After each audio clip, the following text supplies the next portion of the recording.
and now recorded live at the International Transpersonal Conference. Vision Plants, Transpersonal Challenge with Terence Mckenna.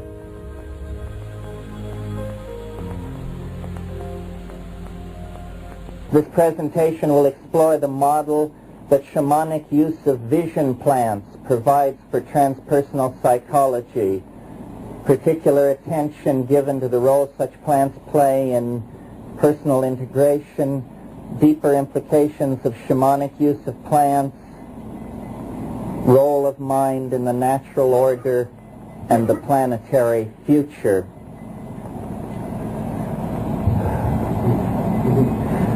Basically, for myself, my involvement with shamanism has been a deepening meditation over now about 20 years. And it seems to me very fruitful because it continues to change and integrate itself ever more deeply into the meaning of reality at large.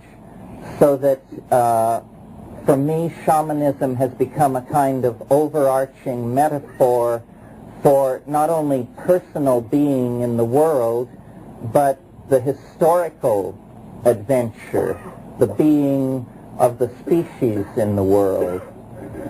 So I want to talk about it today, and as an advocate, I want to make it seem indispensable to living a life of right reason in the world. I want to show that without shamanism, the notion of humanism itself is in a kind of jeopardy. And probably most of us can find ourselves in agreement with that. But then I want to leave most of us behind and go further and suggest that this humanness rooted in shamanism is a humanness ultimately rooted in very complex symbiotic relationships with plants and chemicals in the environment. Want to argue, in fact, that people without plants are in a state of potential neurosis, a state of existential wanting, and that in fact part of the Western dilemma is the sense of abandonment that followed with the breaking off of these symbiotic relations with vision-producing plants that characterized the rise of Western monotheism and even more characterized the rise of modern society. But let me return then to the origins, because this is where I think the case can be made.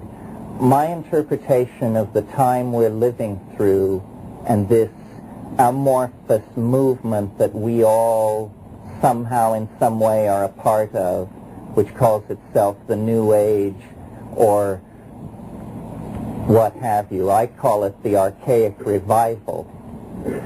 And the reason I call it the Archaic Revival is rooted in my conviction that it is in fact a revivifying of the models and energy forms of archaism.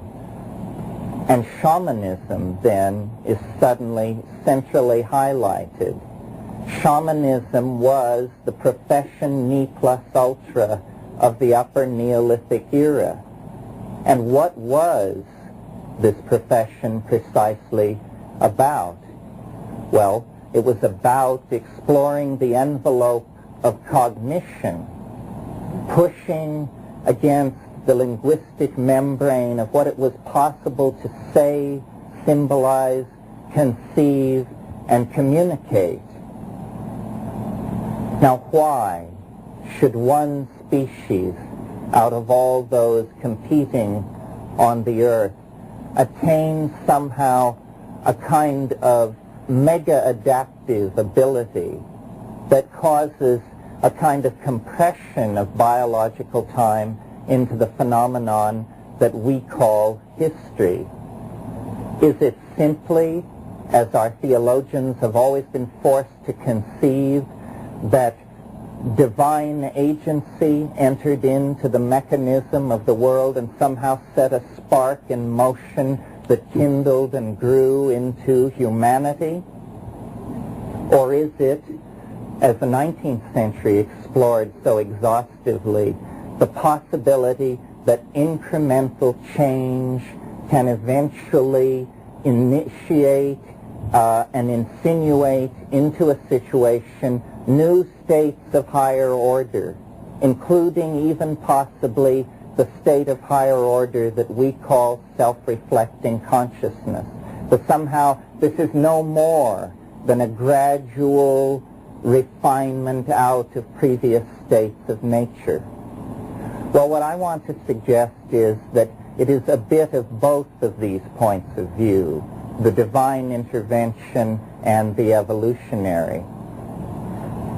I think what evolutionary biologists have missed in looking at the emergence of human beings out of the primate phylogeny is, generally speaking, the mutagenic influence of foods.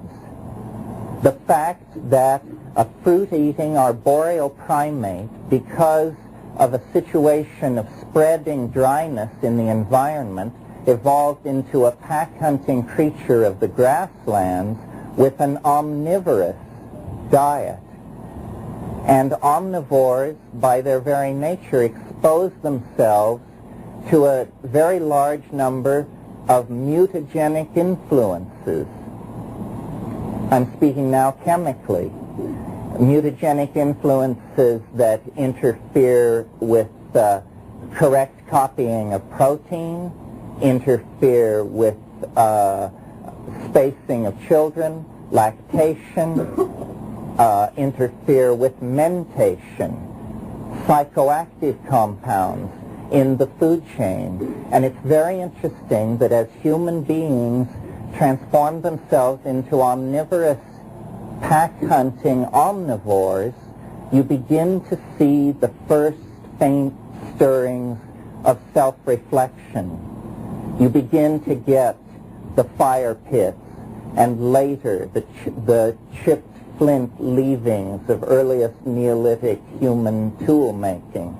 What this says to me is that there was a unique confluence of factors present in the evolutionary situation that were capable of kindling this ontological transformation of what had previously been the animal mind. And what I suggest this factor is, or was, psychoactive plants in the environment, specifically psychoactive plants in the grasslands environment in which human pastoralism evolved in Africa over 1 million years ago. The plant must be African. It must be extraordinarily noticeable in the environment. It must not be a deep forest endemic, because this is not where human evolution was taking place. The only plant which fits this description is a mushroom of the psilocybin-containing variety.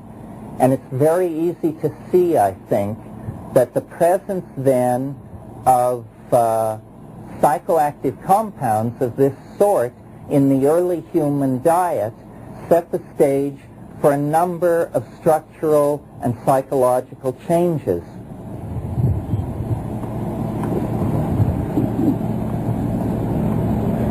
Psilocybin ingested in low doses increases visual acuity. Now, it's not difficult to see that in an animal under evolutionary pressure in a pack-hunting environment, increased visual acuity will mean a more successful reproductive strategy.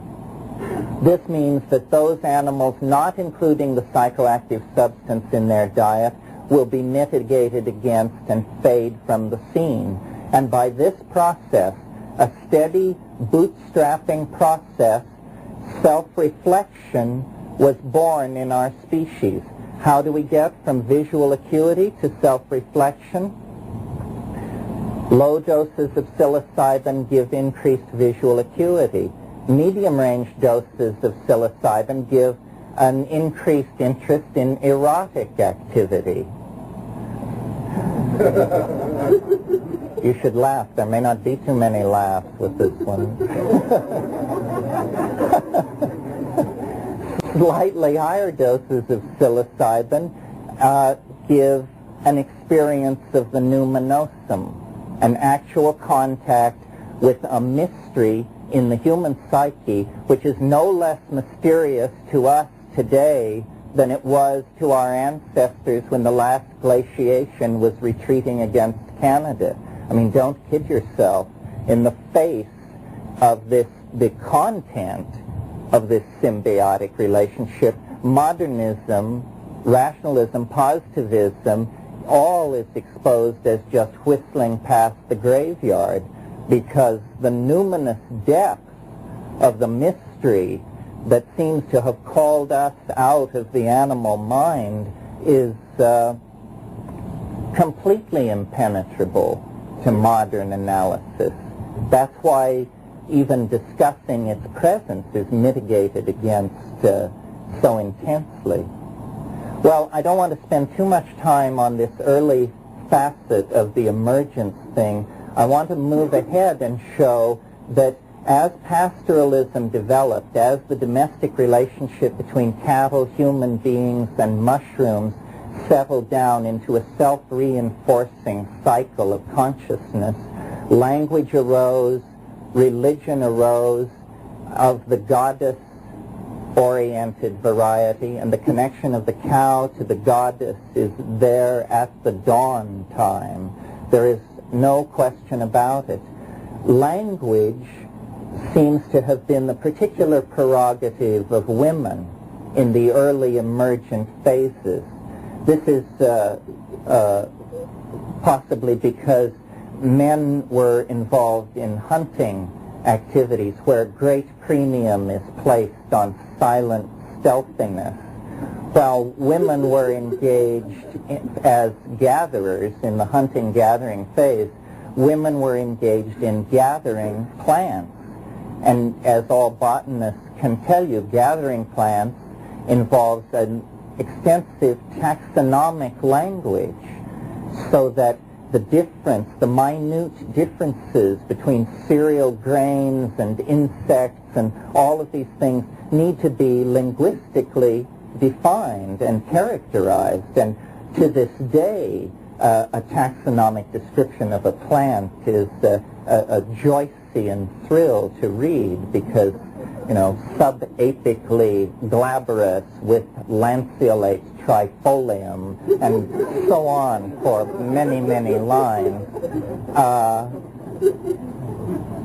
But in a strange way that is a law repeated over and over again through history, each advance somehow outsmarts itself. And the wonderful linguistic depth which women attained as gatherers through the production of folk taxonomy eventually led them to a terrible discovery, the discovery of agriculture, because they learned that rather than maintain this vast library of shifting information about seasonal plants randomly distributed or distributed according to the whims of nature, they could in fact focus on a very small number of plants, learn how to grow these plants, learn their needs alone, and at that point the retreat was on and the dualism was fully in place, and there was that which was domesticated, that which was of the hearth, and that which was of the Ausland, the howling unknown, that which was beyond the pale. I think it was Weston LeBar, great old anthropologist, who felt, he said, hallucinogens can only be used in hunting and gathering cultures because when agriculturalists use them, it makes it impossible to get up at dawn and go hoe the fields. And so suddenly the gods become the corn gods and the wheat gods, gods of symbolizing domesticity and hard labor and that sort of thing. And at this moment of agriculture, which led to overproduction, which led to trade, which led to cities and so forth, there is a beginning of the breaking away of this symbiotic relationship which had bound human beings to nature to this time. And I don't mean this metaphorically. I mean, I want to be taken seriously as proposing that the ennui of modernity is the consequences of a disrupted symbiotic relationship between ourselves and vegetable nature, and that only a restoration of this in some form is going to carry us into a full inheritance of our birthright as human beings. Now, what did this symbiotic relationship consist of?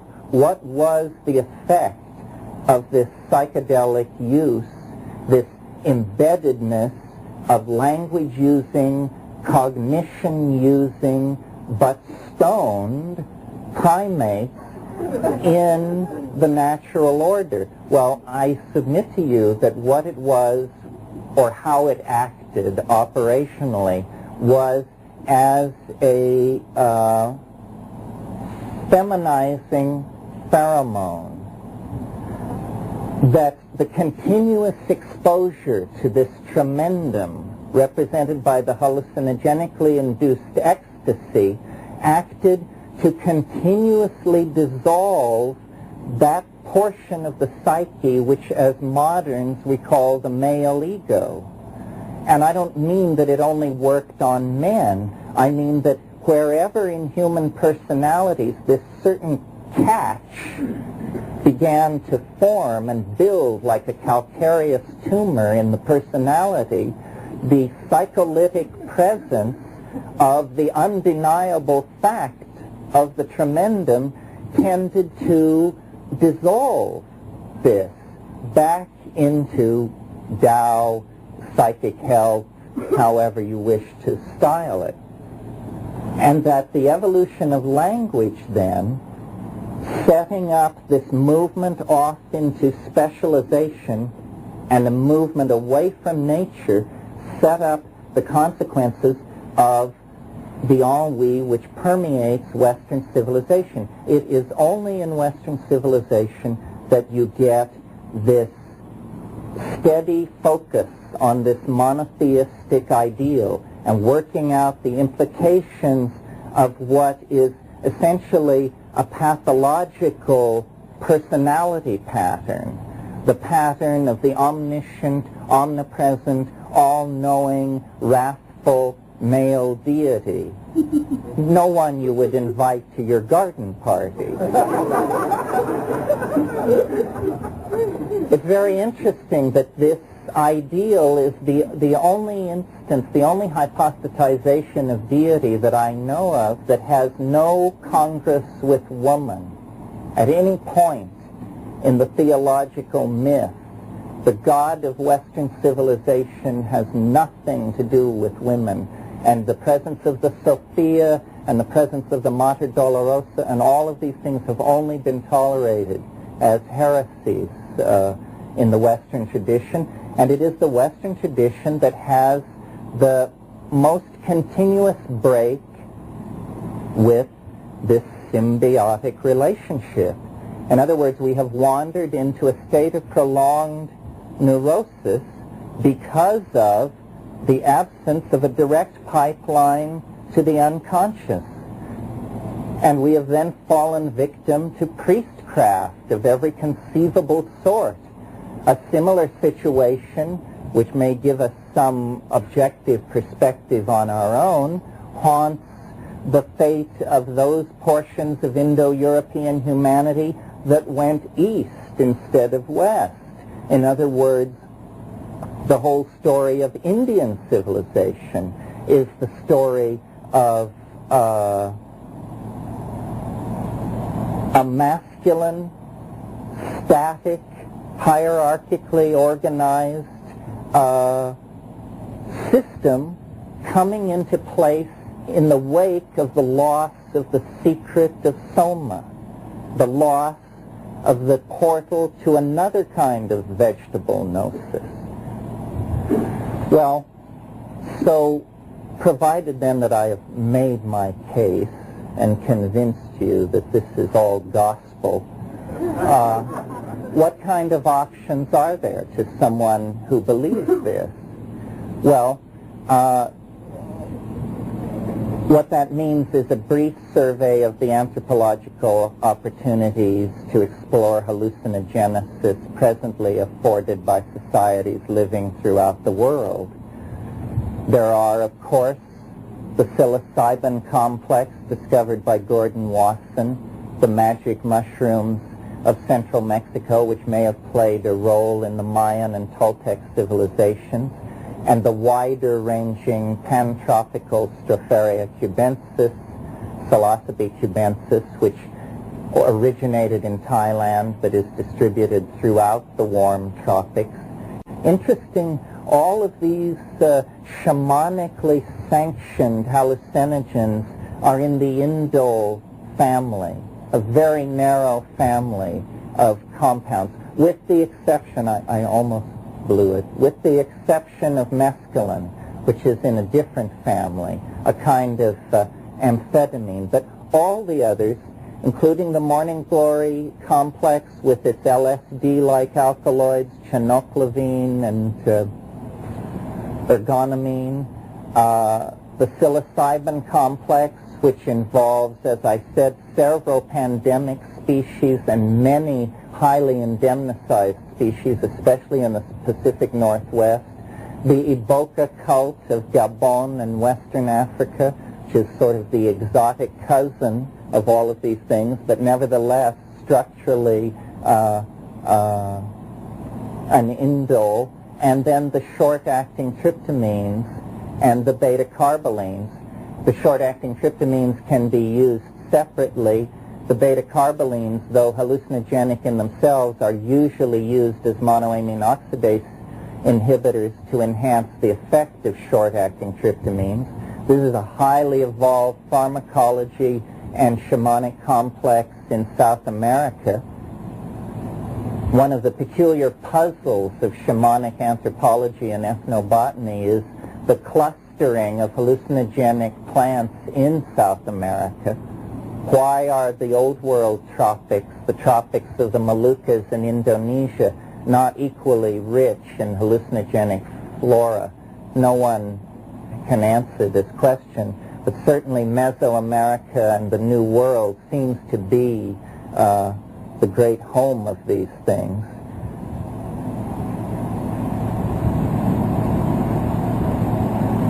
You notice that I don't mention any synthetics in the list. This is because I would sort of like to peel away the vision-producing plants from the whole Stromendang of the drug problem and the drug issue, which is a whole other kettle of fish and has to do with the fates of nations and trillion-dollar scamola and who knows what else. I prefer the organic hallucinogens and recommend them to other people because I think their long history of shamanic usage is the first seal of approval that you must look for. I mean, if these things have been used for thousands of years, then you can be fairly confident that they do not cause tumors or miscarriages, or that this has, because nature is far richer in exotic and poisonous and mutagenic and psychoactive chemicals than the human pharmacopoeia. I mean, many things are avoided. There are many potential hallucinogens that are not utilized by human beings. So there has been a certain trial and error selectivity apply to these things. I think it's important to confine oneself to compounds which are least insulting to the physical brain, not because the physical brain has anything to do with the mind particularly, but because it certainly has to do with the metabolic end state of indoles. And so things which are alien to the brain should probably not be introduced into it. One way of judging how long a relationship between a human population and a plant has been in place is to see how benign the compound is in human metabolism. I mean, if you take some plant and your knees are feeling rubbery 3 days later, or your eyes aren't in focus 48 hours later, then this is not a benign compound. This is not a compound where there has been a smooth hand-in-glove fit with the human user. This is why, to my mind, the tryptamines are so interesting, and why, another reason why, one I just thought of, that I argue for the mushroom as the primary hallucinogen involved in human origins, because these things bear a weird resemblance to human neurochemistry. The human brain, and indeed all nervous systems, run on 5-hydroxytryptamine, serotonin. N,N-dimethyltryptamine is the hallucinogenic compound of this Amazonian complex, is the most powerful of all hallucinogens in the human system, and yet clears your system in a matter of minutes. This argues for a great antiquity of the relationship between these things. Well, so then, having discussed options, it would remain, it seems, to discuss techniques, since it's almost what Huxley called a gratuitous grace. All conditions for success can be present, and one can still fail. Although not if all conditions for success are present and one does it over and over again. Maybe there's a temporal variable there. I'm not sure. But technique to me is a kind of I'm reluctant to talk about it because it seems so obvious to me what good technique is. I mean, you sit down, you shut up, and you pay attention is basically the good technique. And then the footnotes add, on an empty stomach, in a dark room, feeling comfortable. And then sit down, shut up, pay attention. It's something which happens behind the eyelids. It is not eidetic hallucination, although it begins like eidetic hallucination. I've been talking about this kind of stuff now for about 10 years, publicly like this, and one of the major things, the major conceptual and linguistic problem to get over is to actually convey to people what's being talked about. Because probably I would assume 95% of the people in this room have something under their belt which they call drug experience. But did you know that yours is different from everybody else's? And that these things range from, mild tingling in the feet to, language fails. And the thing to put across is the reality of the presence of this thing. And this is the importance in talking to a group with an interest in transpersonal psychology. The situation that we now reside in is not one of seeking the answer, but facing the answer. The answer has been found. It just happens to lie on the wrong side of the fence of social toleration and legality. And so we're just forced into this strange little war dance where everybody knows that psychedelics are the most powerful instrument for the study of the mind conceivable. And yet, a lot of people are still ratomorphically involved in the academic and university system, trying to ignore the fact that the tool has been placed in our hands like the 16th century when the telescope has invented. We have proven that we are not large enough to take the tool into our own hands without a social and intellectual transformation. And I think it must begin in the field of psychology by acknowledging that if what we are involved in, if what this paradigm transform is the archaic revival, and that we really can create a caring, refeminized, eco-sensitive, global world by going back to these very, very old models, then it isn't going to be possible to do it on the strength of political exhortation and rap alone. It's going to have to rest on an experience that just shakes you to your roots, that is real and that is generalized and that can then be talked about and dissected.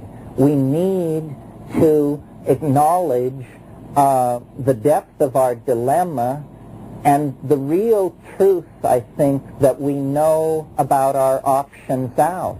I mean, we're playing with half a deck as long as we tolerate that the cardinals of government and science should dictate where human curiosity can legitimately send its attention and where it cannot.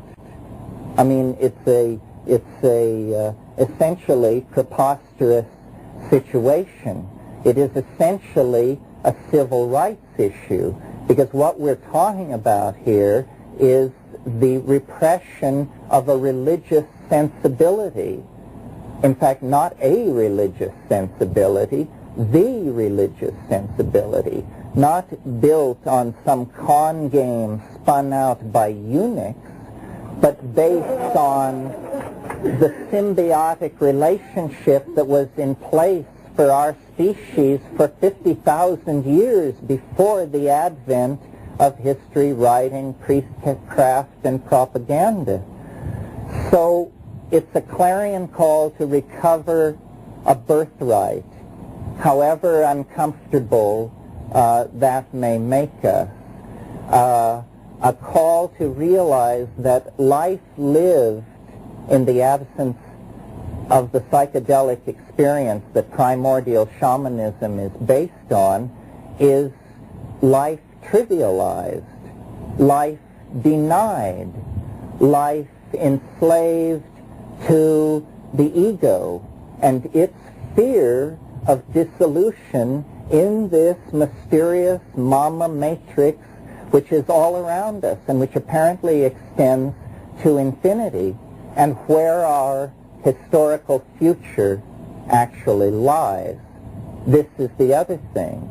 It is now very clear that techniques of mind-human interfacing, pharmacology of the synthetic variety, all kinds of manipulative techniques, all kinds of data storage, imaging, and retrieval techniques, all of this is coalescing toward the potential of a truly demonic or angelic kind of self-imaging of our culture.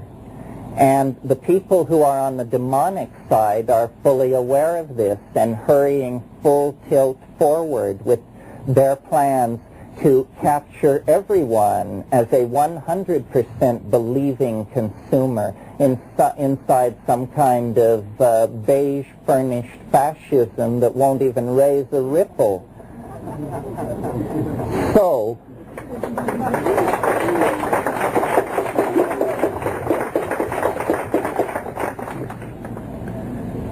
the shamanic response in this situation, I think, is to push the art pedal through the floor. This is, again, one of the primary functions of shamanism, and the function that is tremendously synergized by the psychedelics. They are, in fact, if, as I spoke of them earlier, pheromones which dissolve the male ego, then they are also pheromones which synergize the human imagination, cause us to connect and reconnect the contents of the collective mind in ever more architectonic, implausible, and yet self-fulfilling ways. I really think that the only escape from the trap which post-industrial, male-dominated, politically manipulative, drug-running, urban technocracy has in store for us, the only escape is a forward escape, a kind of rushing past it and brushing it aside by virtue of an immense expansion of unpredictable creativity. But what shamanizing means in the ordinary folkloric level is healing, and the art function is somewhat in the shadow. But in the face of the need for a planetary healing, the art-making function of the shaman is going to stand front and center, because what this art-making function is generating a new guiding image of ourselves. This is why it relates so fundamentally to psychology. We need a new paradigmatic image that can take us forward through the narrow neck of historical forces that we can feel impeding and resisting this more expansive, more at ease, more human, more caring dimension that is insisting on being born.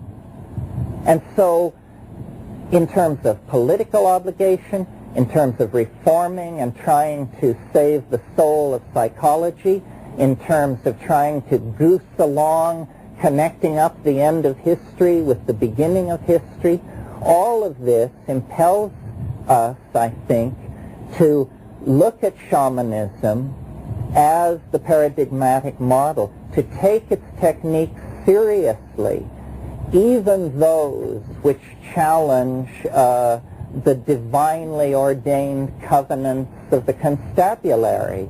Because if we don't do that, as I said, we're not playing with a full deck.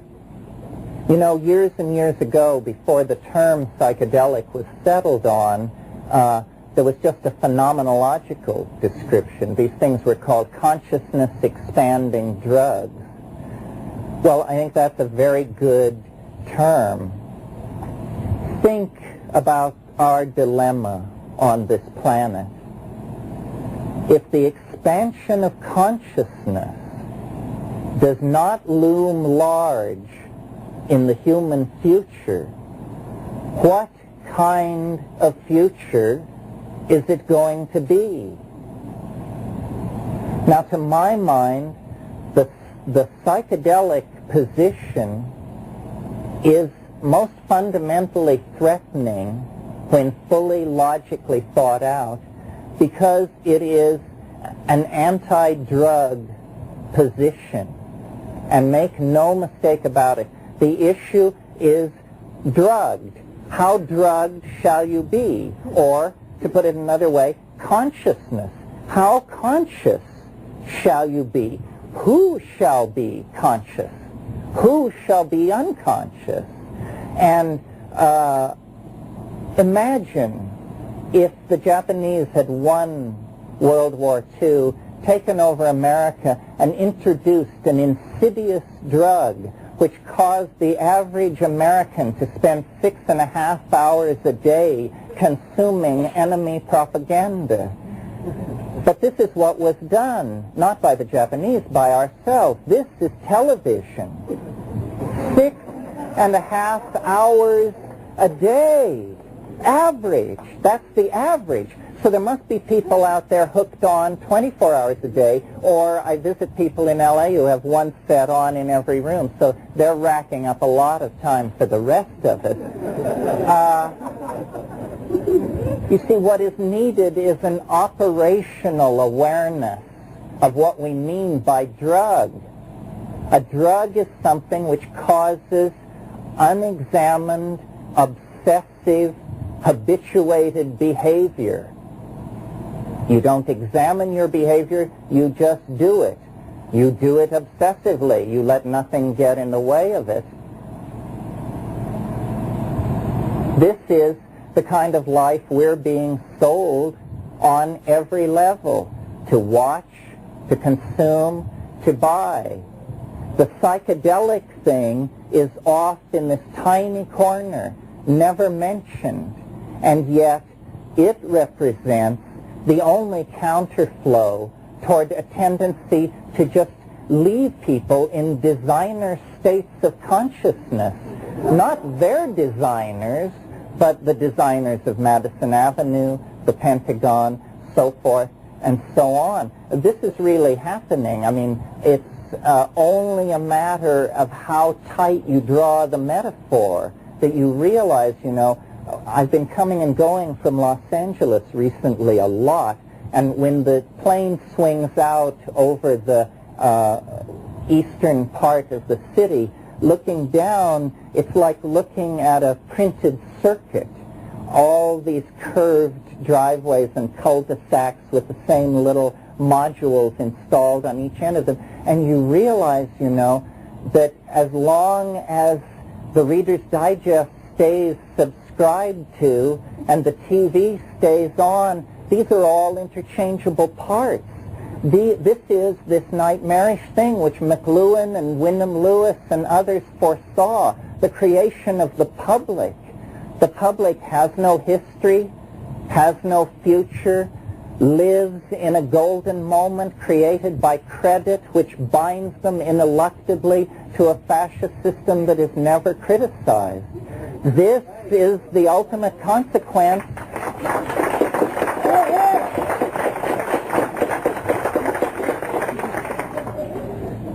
This is the ultimate consequence of having broken off this symbiotic relationship with the vegetable, feminine, maternal matrix of the planet.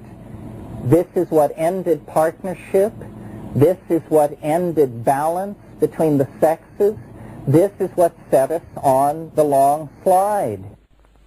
We can now examine the options available and put in place archaic options which will restore this balance.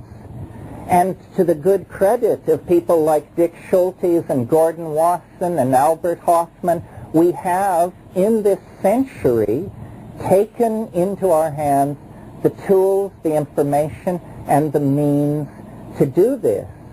But psychology, there had better not be a Nuremberg, because not enough people have stood up for this.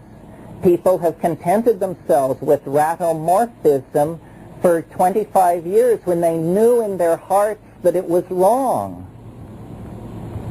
Feeling guilty out there?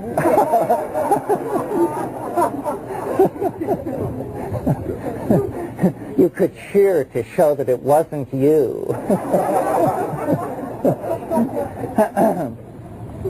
So now I think, the culture crisis grows ever more intense. The stakes rise ever higher. If there were ever a time to be heard and be counted and try and clarify thinking on these issues, it would be now, because there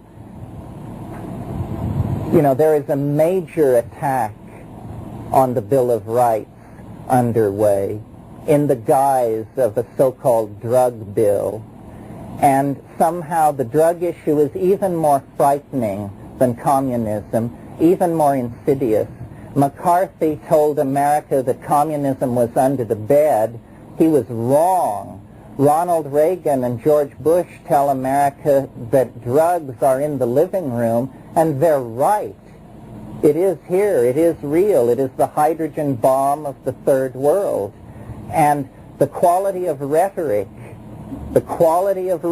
emanating from therapists and psychologists and psychoanalysts is going to have to radically improve, or we are going to have happen to us what happened to genetics in the Soviet Union. We're going to be Lysenkoized.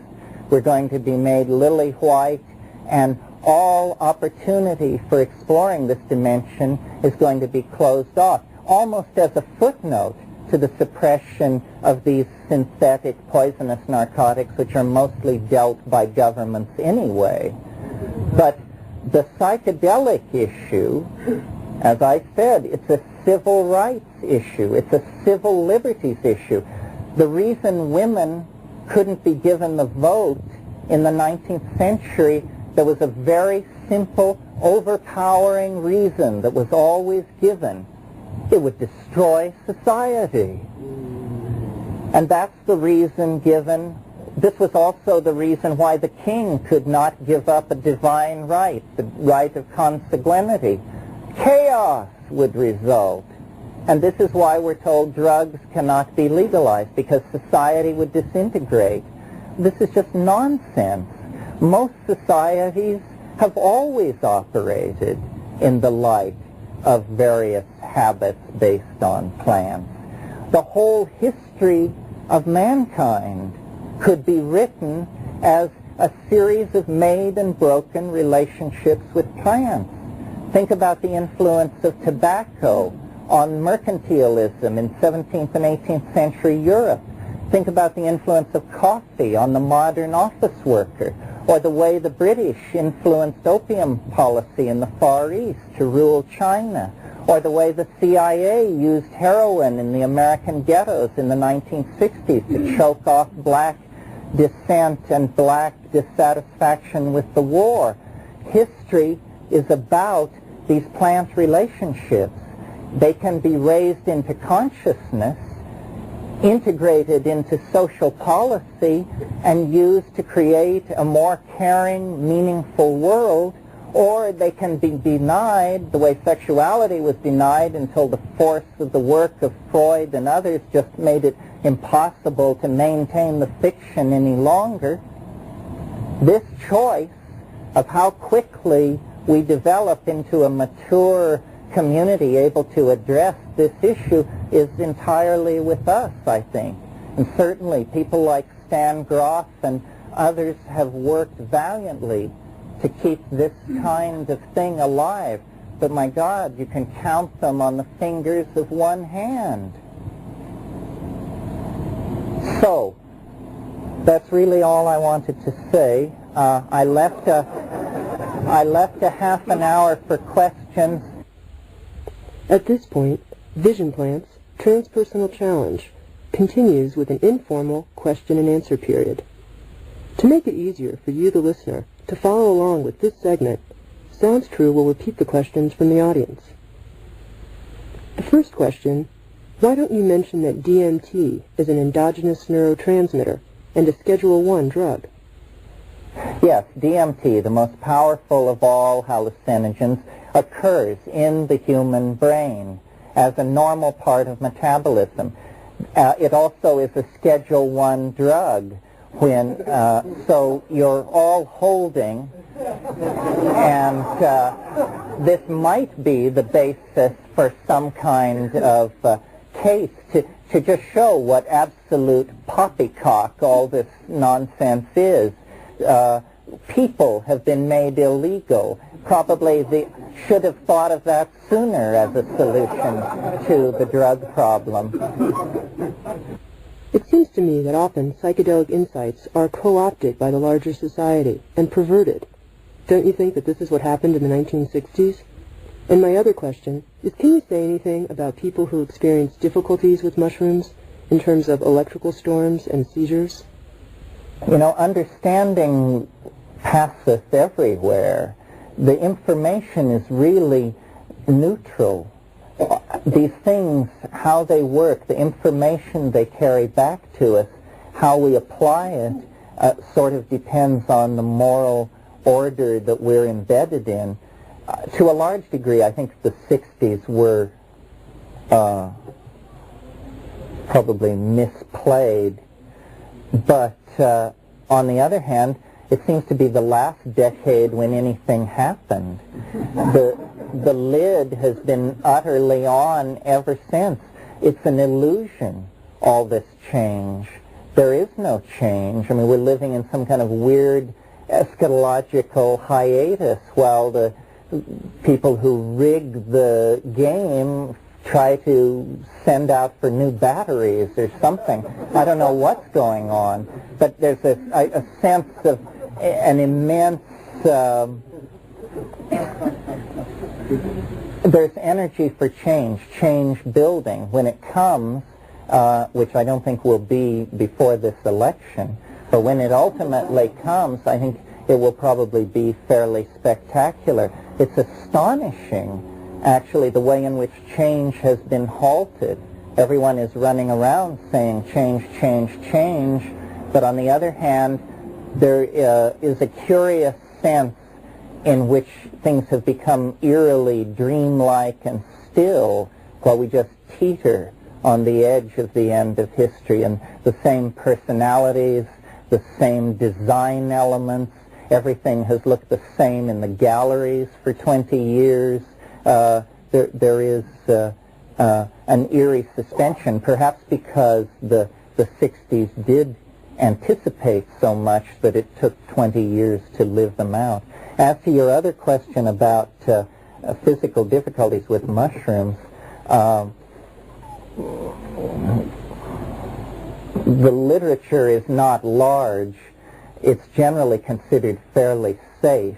That doesn't mean it isn't strange, and it doesn't mean people don't become alarmed. A friend of mine recently thought he was having a heart attack, and after he'd been taken to the emergency room and put on 10 machines and all this stuff, he said to the doctor on duty, he said, "Is the mushroom doing this to me?" And he said, No, you're having an anxiety attack. We get these all the time from people who haven't taken mushrooms." So this is an oasis of liberalism I didn't expect to find. Sir? How would you explain the widespread use of sacred substances as party drugs in our culture? Why doesn't this occur in native cultures, this use of sacred substances as party drugs? Well, I think it took place in our culture because there was no one to guide us, and that the real truth about it is the real experience is so deep and so boundary dissolving that it's frightening. And a lot of people took these things only in order to be able to say that they had done so. And if they had a light trip, they just said to themselves, "Thank God it didn't work for me, and now I can say I know about it and pretend to be an expert, but I saved my ass." The feeling I got in the 60s from the people who didn't want to take it was they knew damn well they were crazy. You know, they just mentioned to them accessing the unconscious, and they just froze in mid-step. In the traditional shamanic situation, there are elder shamans who know what you're shooting for, and they won't let you out of the box until they're satisfied that you've gotten the whammy. So there's no evading it. So, yes, I think that's a good point. The way it should be taken is reverently, in a calm, quiet, empty, clear situation, and then the question of the sitter, certainly there should be no more than one other person there. And, you know, I outrage people and give probably bad medical advice by saying, you know, it is very good to do it by yourself, but, you know, it just can't be beat, because then there's no game. You know, there is no surface. There is nothing to maintain. But that's not for the beginner, I think. But nobody should do therapy who hasn't had these experiences, because this is where you see the full spectrum of what the human organism is capable of. And it's astonishing. I mean, yeah, sure. Do you feel the awareness or enlightenment of the sitter is a powerful factor in the nature of a psychedelic session? Absolutely. That's why having a sitter is no casual decision. It would almost be better not to have a sitter than to have a bad one, you know, because then they're going to become your problem. Here. Would you comment on the difference between having a psychedelic session in a dark room compared to being in a natural outdoor setting? To me, this really revolves around pharmacological issues. I guess it's a prejudice. It's so strong in me that I think it's a piece of revealed gnosis. But I have a prejudice in favor of outlandish visual hallucinations. To me, that is the sine qua non of the experience. That, for me, always defines success. Well, the kind of hallucinations that I'm talking about actually require silent darkness in order to form. Now, if you take something like psilocybin or one of these that I mentioned out in nature, nature is, you know, wonderful, filled with light, extremely affirmative, complex, and you can dissolve into it.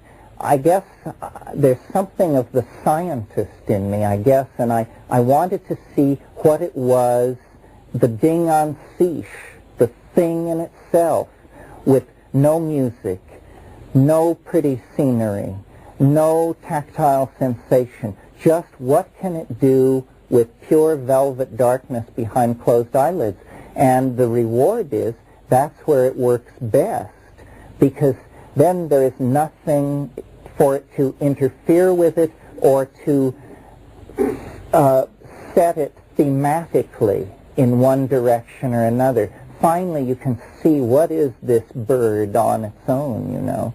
And so that's why I recommend darkness and isolation. As a person who has never taken psychedelics, could you describe for me what a typical psychedelic trip is like? Let me begin by saying each one is different, but I won't stop there. In the case of psilocybin, like most of these indoles, they vary, but you take it on an empty stomach. I do not fast elaborately, maybe 6 hours of not eating.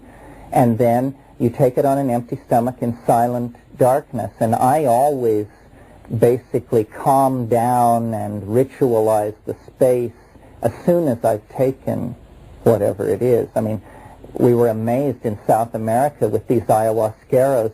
They would stop everybody talking, everybody would knock back their hit of ayahuasca, and then the party would continue as though nothing had happened for 30 minutes, and then they would call the meeting to order. Then it would happen 10 minutes later. But the way I do it is I sit for the hour or hour of 20 minutes leading up to it, and I carry out what Catholics call an examination of conscience. This is where you think of the commandments, whatever they may be, one by one, and decide if you've violated any of them since the last time you did this. And I do this not in a planned fashion or out of piety, but more out of fear.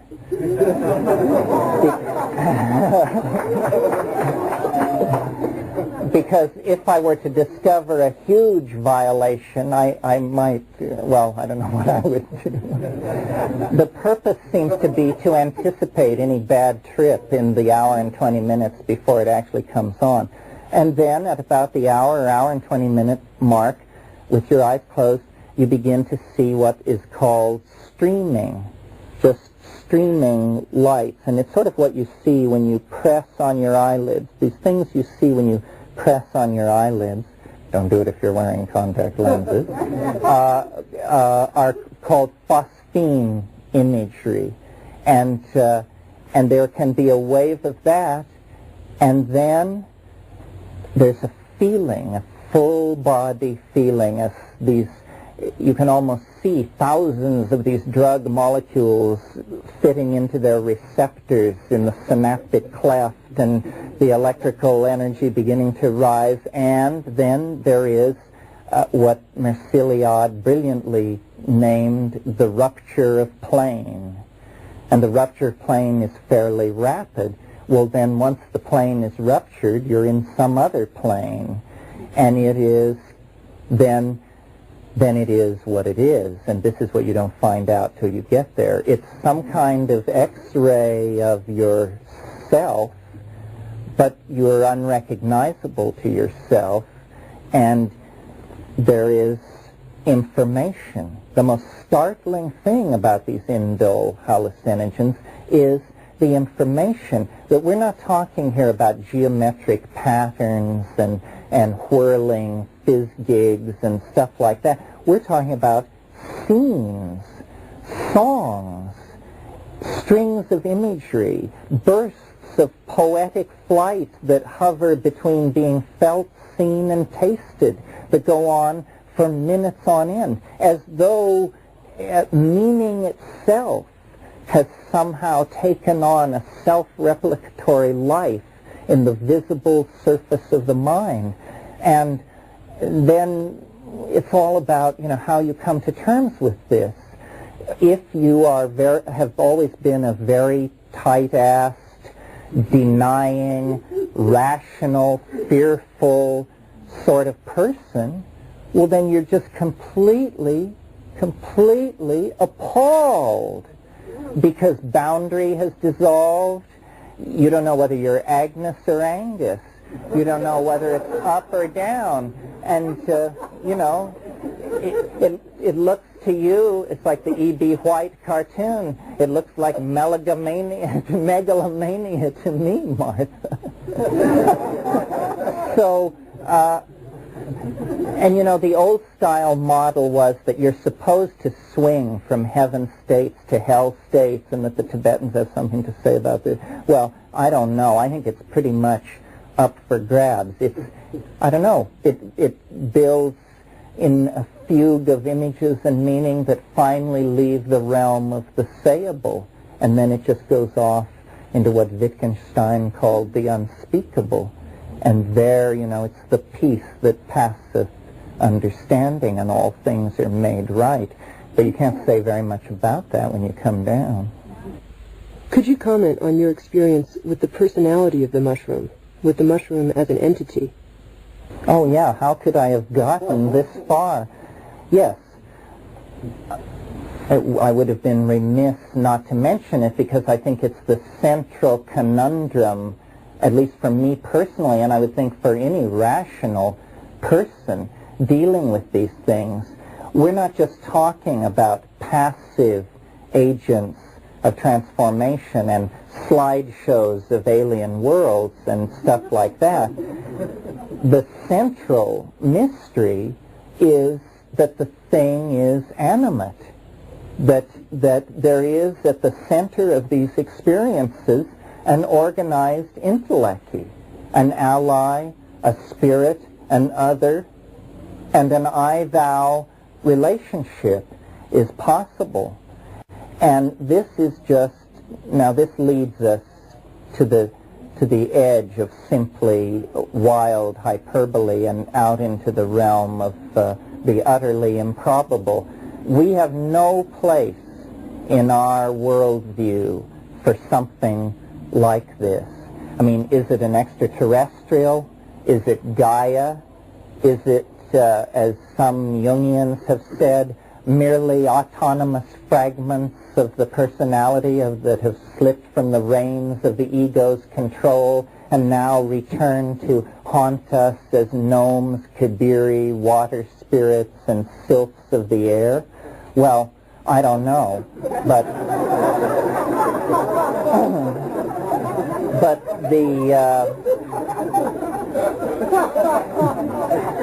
who does know? The point not to be lost sight of is that, again, this is real.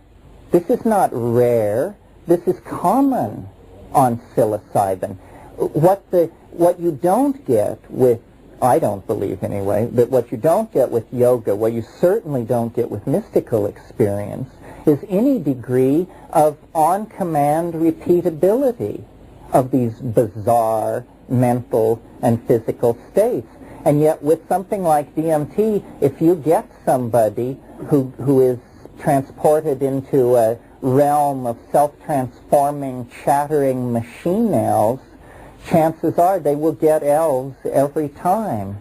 Well, imagine the impact of this on the rational mind, that you can be swept into a space where you have to entertain the possibility that, is this a UFO abduction, or am I dead, or am I just simply, God forbid, totally insane now, or what is happening? The animate intellecti at the center of the experience is, I think, the greatest challenge for psychology, for historical assimilation of this phenomenon generally. Because what is it? I mean, our science is trained to allow the slim possibility of extraterrestrials, and so our radio telescopes point to the stars, shifting millions of signals at a time, searching for a radio civilization. But what is it going to do to the forward thrust of historical continuity if right next door in the human mind there is an other, so other that it cannot be assimilated, and yet so accessible that it's only a matter of choice to stand in its awesome presence? I don't have the answer to this question. I think it's amazing that I'm able to articulate the question, because it is, it is against 500 years of expectation and programming that we are finally able to wake up almost as from a fever and say, my God, nature is alive. It's talking to us. It's alive. No, this is not a metaphor. I am not a romantic. This is not an artistic or aesthetic stance. Nature is alive. Someone is on the line. And then, as far as who, I don't rush in to say. I mean, I'm very wary of anyone who claims to know who, because the problem seems to me one of great subtlety and depth. How can we know who is the other until we know who is the self? And perhaps one problem will cast significance on the other. Speaking of the self, isn't any discipline or spiritual path ultimately the threshold looking into the light of the one who sees? And if one can do that, without physical substances influencing the body, look through that window and experience that luminous beingness, isn't that sufficient without the use of physical substances? Well, I think that's the challenge that the temporary encounter with this thing sets us. That yes, if we can encounter it temporarily through these shamanic means, then must it not become the historical arrow of our becoming? Must we not then recognize that this numinosum must rise into history as a fact of realizing the eschaton?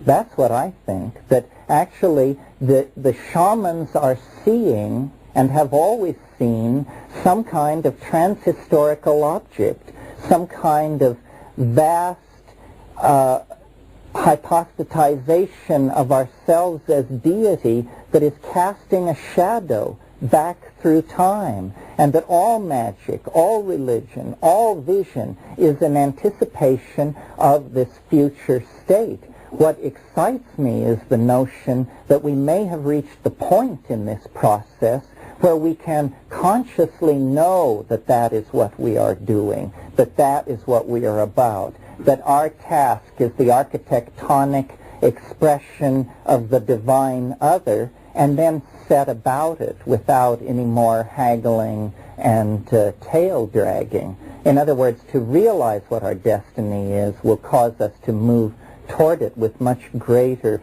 facility and smoothness. This woman at the door. I have a son who was in a fog for 2 years using dope. What do we say to our children about this? Well, this is a real problem. I think it goes to the general state of the drug problem, which is it is one of utter ignorance and victimization. I mean, the government whines and yaps about education, but they're not doing any education. I mean, what do you mean by dope? I mean, they have so linguistically impoverished us that we can't even make a distinction between marijuana, methamphetamine, cocaine, LSD, what have you. A whole new vocabulary of consequences has to be created. That's what I said earlier. What we don't want is habitual, obsessive, unexamined activity. We don't want it in commerce. We don't want it in drug use. We don't want it in social relations. We don't want unexamined habitual forms of activity that are obsessively expressed. What we do want is conscious, caring, self-examining, inquisitive, thinking people and institutions. So whatever mitigates against that has to be seen as a drug. And things like television, money, propaganda, all of these things then are seen as great evils, which they may not have been seen that way before. We have to get smart. You have to be smart to use drugs. You have to be smart to survive a planetary catastrophe. Now, our ancestors were smart. They got us this far. It wasn't easy. 5 times the ice moved south from the poles. 5 times the human family was islanded and divided by walls of moving ice. It hasn't been easy all the way along. Until 100 years ago, there were no inoculations for infectious diseases. Most women died in childbirth. Many children died in childbirth. The average lifespan, even in Western societies, was 35 years old. So it's going to be tough until we get to heaven. There has to be intelligence. And, one way to be intelligent is to be conditioned. Our lives are not going to make sense if we tolerate propaganda in our lives. You cannot be half slave and half free. You cannot be half hip and half yuck. So the main thing with the drug thing is to get smart, get real smart, fast, or you will lose your children and your mind and your freedom, because all this is at stake. This audience has supposedly a stake in psychology, in transpersonal psychology, which means the destiny and fate of the human mind. So getting smart about the natures and opportunities of chemistry, archaic and modern, should be right at the top of the agenda. We're going to have to end this. Thank you for your tolerance.